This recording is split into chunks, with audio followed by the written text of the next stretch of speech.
they don't give me much detail, but they tell me it's time to go. And I just remember holding onto that chair for dear life, telling them I didn't want to go. I was confused. I was hurt. There was tears, and there just wasn't much time to take it all in. Hey, beautiful friends, Faith here, and you're listening to my podcast, Redefine Beautiful.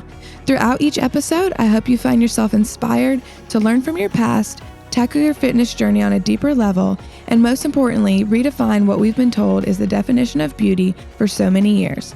Together, we are going to address the mindset of fitness and discover the beauty that is in each and every one of us. So let's dive in.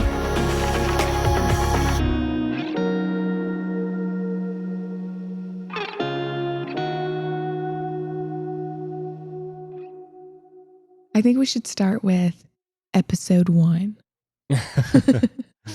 This is not the typical setup, but that is because you approached me and we started talking about you starting a podcast. So here we are.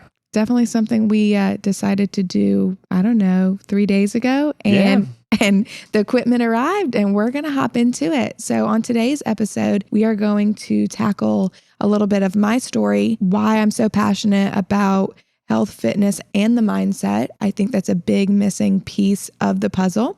So we're going to dive into why the name Redefine Beautiful. And yeah, it's going to be a lot of fun. So as we're diving in, I do want to go ahead and introduce the people behind the mics. So Evan, go ahead and tell them a little bit about yourself. Well, she gets the best type of free labor because I'm her husband and I'm forced into doing this. No, I'm just kidding. I enjoy doing it. He loves it. Yeah. I get to play with all the mics and equipment and things like that. So happy to be here. Yes. So Evan is definitely the behind the scenes guy, but I've pulled him out a little bit. So he is going to be on air with us probably through many episodes. So we are happy to have him here. And I'm so grateful for his love of technology. Yeah. It's a full-time job around here. It seems like, we're always cooking up something between the podcast and all that stuff. And quite literally cooking up something. Yeah. I think this podcast is going to be good to tell a little more about your story because I think you have a pretty unique story compared to a lot of people. Maybe tell us a little more about where you grew up. Yeah. So I was originally from Illinois, but I've lived in South Carolina, hence the accent that I apparently have now. Southern accent? Is this a Southern accent? Apparently people think I have an accent. I don't think I have an accent, but I think it's because your accent is so heavy that I'm like, nobody has an accent like Evan does. I don't even notice that I have an accent, but I'm sure I'll be told otherwise. I was about to say, after this airs, they're coming for you. I think so, for sure. So yeah, I've lived in South Carolina most of my life. So this is home and this is where we plan to stay. No plans to move. This is home. This is where we'll be. Went to school here at USC. So, so got to stick around Cox. for the Gamecocks. Yeah, that's right. Win or lose a lot. Either way, we're here for it. Yeah, we're sticking around for the time being. All right, so we've known each other for quite some time. You're going to go there. Yeah, we didn't start dating until college, but that wasn't by my choosing. Yeah, so you apparently went to Woodmont Middle School, and so did I. Yeah, we definitely went to middle school together, and we actually had every class together, and I thought he was so annoying, and apparently he thought I was just so beautiful, and he actually asked me out in the 7th grade.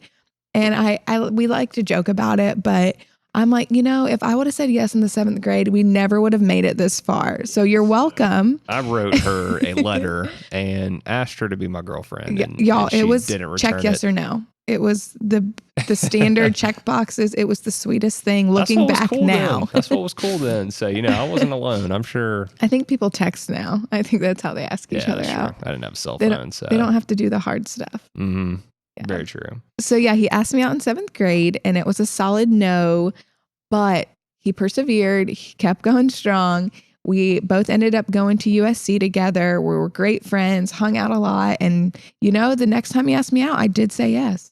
She eventually said yes. So maybe the title of this podcast should be Perseverance. Yeah, it definitely worked in your favor. Yeah, for sure. So high school, middle school, play any sports or anything like that? Yes. So sports was my thing. That was my outlet. I was good at it. So that really was just kind of where I put a lot of my focus. I was also pretty good at school in some honor classes. Again, Evan was right there with me. I'm not kidding you guys. We literally had every class together at one point. But yeah, so sports, I was a huge fan. I did volleyball, track, lacrosse definitely took over. And I actually played in college as well. And I still ref girls high school lacrosse to stay up with it. But those girls, I'll tell you what, no one is as fast as a 15-year-old girl on the field. So I they believe it. keep I've seen y'all running around out they there. keep me young for sure. Absolutely. All right, so we've covered most of your school history, but things weren't always, rosy. Yeah. So what really was my defining moment that really kind of, I don't want to say altered my path, but basically that one, I think everyone has that one moment that really just kind of defines who you are and who you choose to become in life. And my moment came when I was in the 8th grade. And I'm going to really dive into kind of what happened. And I just want to let you guys know if there's any triggers out there that I am going to be touching on physical abuse, mental abuse, things of that nature, child abuse. So just wanted to prepare you guys for what is to come. So when I was in the 8th grade, it was the last day of school and we were really at the end of it. Like we were getting ready to go home and it was summertime and we were ready to go. And then out of nowhere, a resource officer comes into the classroom, asked me to come with them and didn't give me much detail. And I was never like a really like get in trouble kind of kid. So I was like, what's going on? Like it was very out of left field. So I go with the officer and we go into a room and they sit me down and they tell me that they will be taking me to a group home. I'm 12, 13 years old and I just am just shocked. I don't understand where this is coming from. And they don't give me much detail, but they tell me it's time to go. And I just remember holding onto that chair for dear life, telling them I didn't want to go. I was confused. I was hurt. There was tears. And there just wasn't much time to take it all in. Like it just was so many emotions.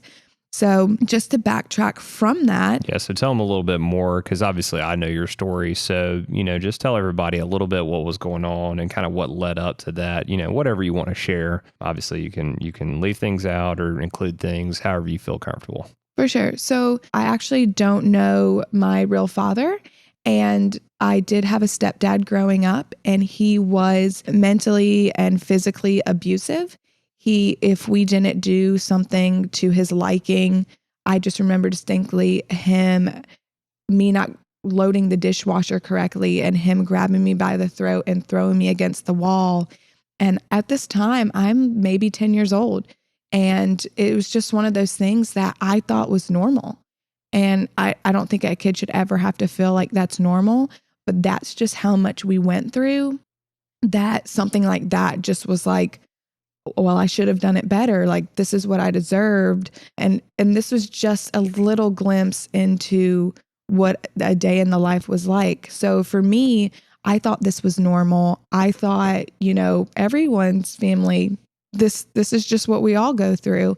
Turns out that's not the case. And DSS came in to put a stop to it. And there were some other things going on as well. But that to me was, them coming in and saving me and my sister from these things that we should never been exposed to in the first place. Yeah, because like you said, you didn't really know that things should be any different until somebody came in and said that this wasn't appropriate. So at that point, that's, I guess, when you realized, okay, something's wrong here. And actually, I didn't even realize at that moment, I went to a group home and we all had similar stories and I still was just so confused and I love my mom and I just didn't understand and I didn't want to be taken from her. And there was it took me a long time to really process that, this wasn't normal behavior. This isn't how families act, even as far as not even just the physical abuse, but the mental, the verbal, all those things like that takes a toll on a person. And for years, I watched my stepdad verbally abuse my mom. And, that's so hard. That's just as hard as it coming at you to see someone you love be treated that way. For sure. For sure. And I will say, as somebody on the outside looking in, I mean, no one ever knew that this was going on for sure, because obviously I knew you starting at the seventh grade through high school and through college. And it wasn't until much later that you told me what had happened and everything. And I think you did a great job carrying it throughout school. And one of the things is too, I mean, you were playing sports, you're doing well in academics. For somebody that was carrying all of that was pretty impressive that you were able to accomplish all of that despite, what was going on in the background. Yeah, I think for me, I've always been that person that didn't want to make my problems somebody else's problems. And I think a lot of that actually, I dealt with a lot of that as I was older because I didn't unpack it when I was younger. I didn't share as much. Sometimes I would just kind of laugh about it. It was kind of my way to kind of deal with it. But it wasn't till much later that kind of addressed what was going on. Even in high school, I did deal with an eating disorder. And part of it was just me just feeling so out of control as far as like what was happening to me or what had happened to me. But on a brighter note, I was actually very blessed to be taken in by my best friend and her family. And they are now my family. And I'm so thankful for them each and every day. And they did give me that sense of normalcy. And they never pushed me in the beginning, whether I wanted to go home or stay. But they ultimately gave me at least an idea of what normal, looked like and how we talk to those around us, how we treat those around us. They showed me how important that was and just really showed me love on another level. And I'd want to be very clear. I never felt like my mom didn't love me. We do have a relationship now. I don't ever want her to feel like I didn't feel loved by her. We definitely had a rocky relationship at first, but, diving into those things that I never did as a kid really helped me to learn how to love others, love myself, how to trust, and most importantly, how to forgive.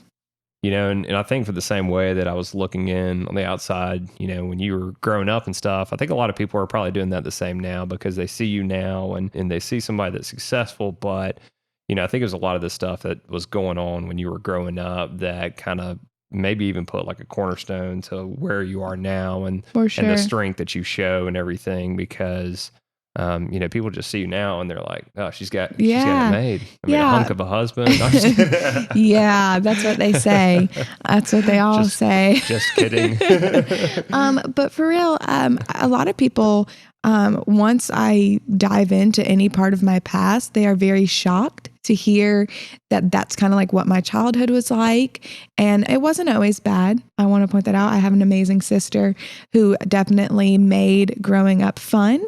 And it's just one of those things that once I tell somebody, and once they get past that initial shock, they want to know more. They want to know what drove me to go down the path that I went down. Because statistically speaking, those who go into a group home are more likely to not graduate even high school.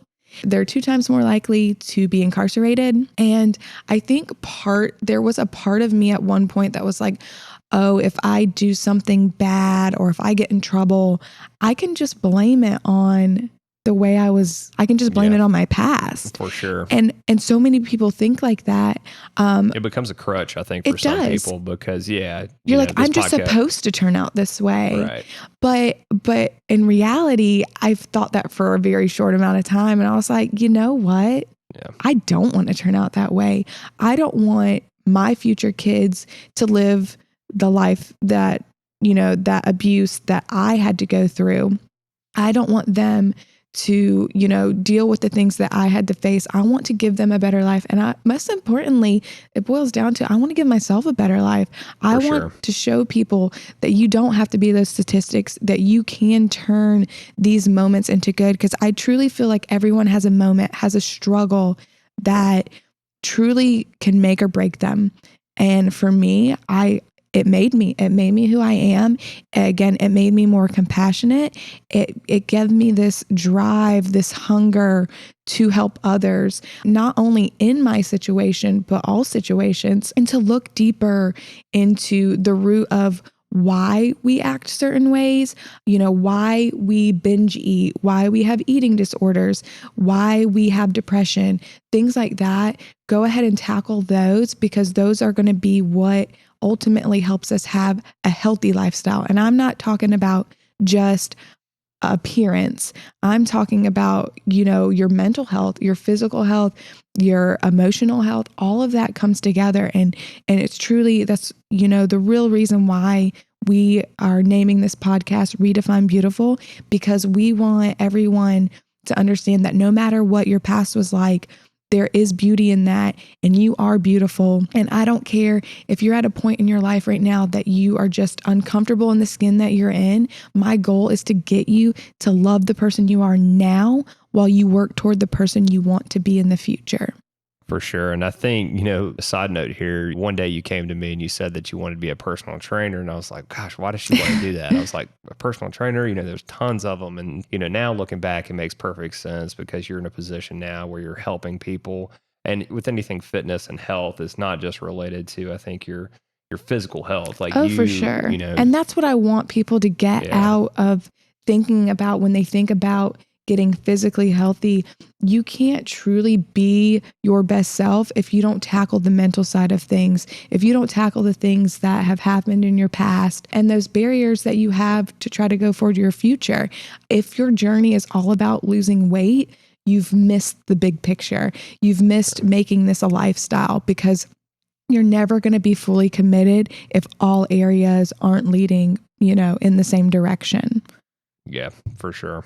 I think one of the things too is, like you said before, you can definitely, your past can be like a crutch, and you can use that and rely on that anytime you make a mistake. I think with what you overcame, it just made your story that much more impressive. I mean, even going to college, and think you were one of the first. Many didn't even graduate high school. So to go on to college and get a dual degree in criminal justice and psychology was a big deal. And that's like a huge accomplishment for me. And that was one of those things that I was like, I'm going to do this. I'm going to be the one to say, I was the first one. So there's something about that that's just so powerful. Well, and that's another thing, kind of talking on that too, is that with your degree in psychology at the time, I was like, she's going into a totally different career path, like switching up, doing stuff in the health space. But now looking back, I think you honestly couldn't have picked a better major going into psychology, because now you use that nonstop. Yeah. And I'm so happy to be able to use both on a daily basis. My major goal is to help people. I want to change lives. I feel like I truly was given so much, even though so much was taken from me when I was younger. I don't want to say I was necessarily given a second chance, but I had two ways I could go. Yeah. And, I obviously picked the right route. And, I just want to be able to help others do the same, to lead them to pick that route, to do better, to be better, to put forth the effort, because these things aren't given. No matter what you went through, you still have to earn the things along the way. You have to, try. It's just not something that's going to happen overnight. So I love that I'm able to use my psychology degree and really just take it to another level. Again, the mindset of a fitness journey is the game changer. Yeah. So, and maybe go into that a little bit too. Like, so how did you even get into fitness? Like, I kind of vaguely remember. I remember you like starting to work out, and then you worked out a lot more, and then a lot more than I did. Well, and then all of a sudden you're working out like 5 times a week. And I was just like, wow, that's, impressive. So we started this church-wide study in the book Transformed by Rick Warren. And in that book, it talks about 7 areas that you give to God, and to kind of have that complete relationship. And I was going through and I was checking off, and I was like, oh, I got this. I'm doing good. And then it came to physical health, and I was like, oh, Okay. That's part of this. I didn't sign up for this. Right? I was like, oh, I got to do that too. But the book did a really good job of kind of breaking down what physical health is. More, not just saying like you need to go exercise and eat right. It was more of, our bodies are borrowed and we need to give them back to God in the best physical shape possible. And that just really hit home. And I was like, you know what? I need to work on this. This is my area. This is what I need to work on. And it's so funny because that was something that God brought to my heart, and look where it brought me. Like it was literally a domino effect. And I hired a personal trainer and I went through the journey. I was on my journey.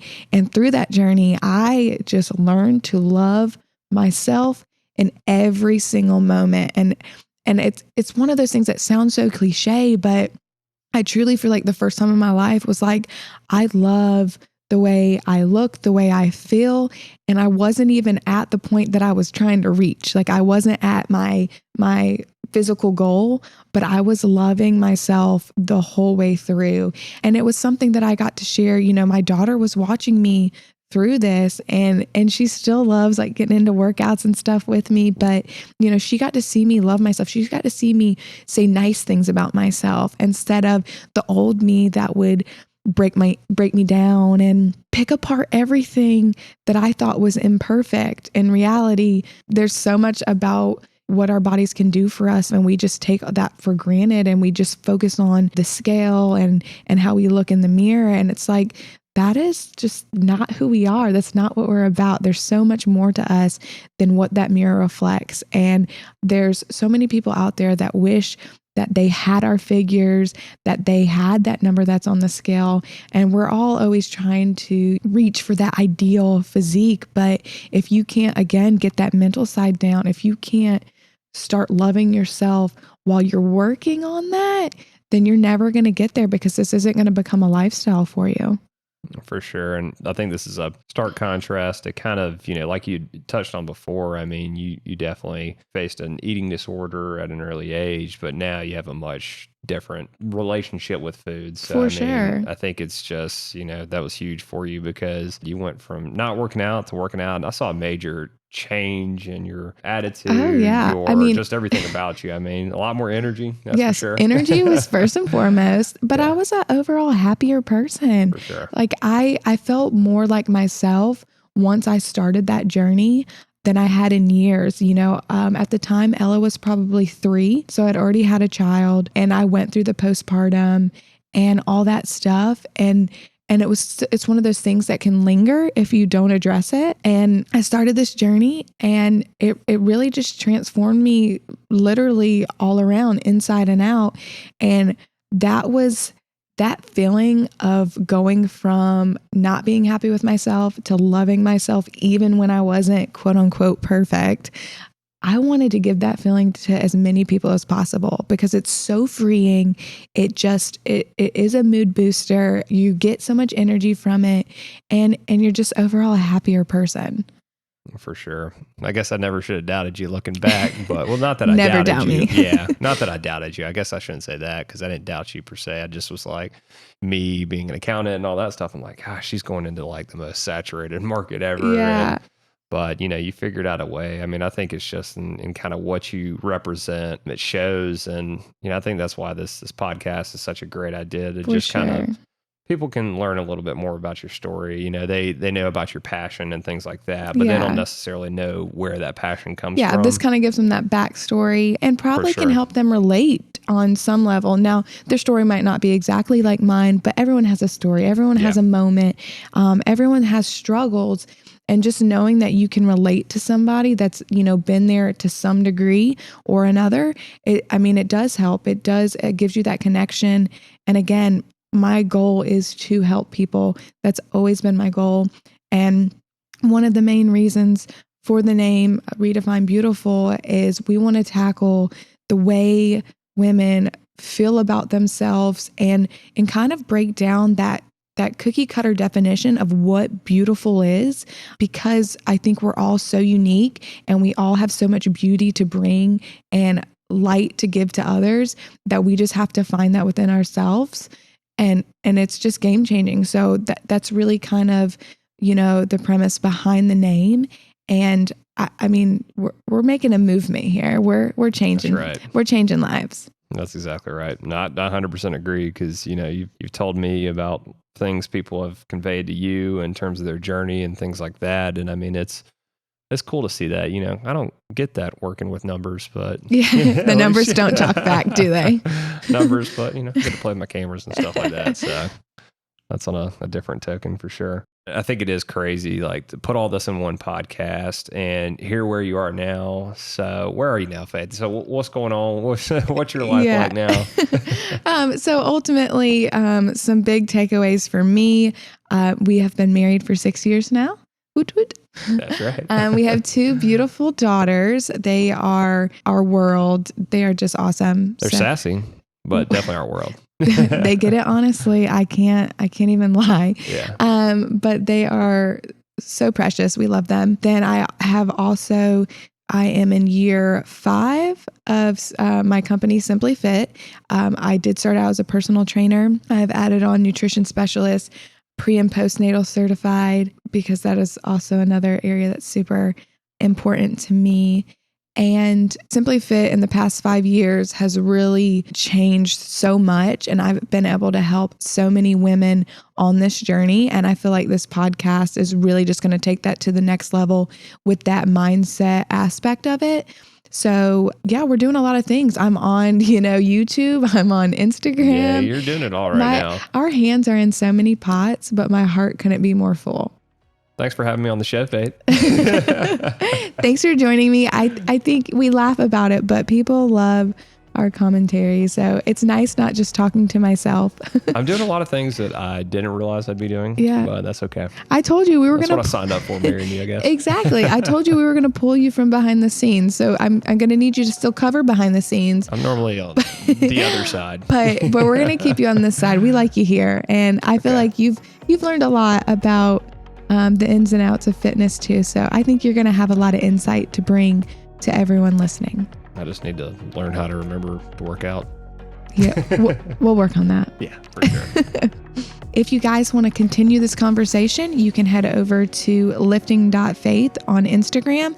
I'd love to hear your guys' stories, any questions you might have, or just anything you guys want to chit chat about. I'm happy to see you guys over there. While you guys are here, be sure to like and subscribe so you don't miss future episodes and all the good content we have going on here on YouTube. Thank you for tuning in to today's episode. It means the world to me. I would like to thank each and every one of you, as well as my editor and producer, who also happens to be my husband, Evan, for making this podcast possible. If you're ready to kickstart your own fitness journey, be sure to head over to www.redefinebeautifulpodcast.com to sign up for one of my free programs. Until next time, stay beautiful.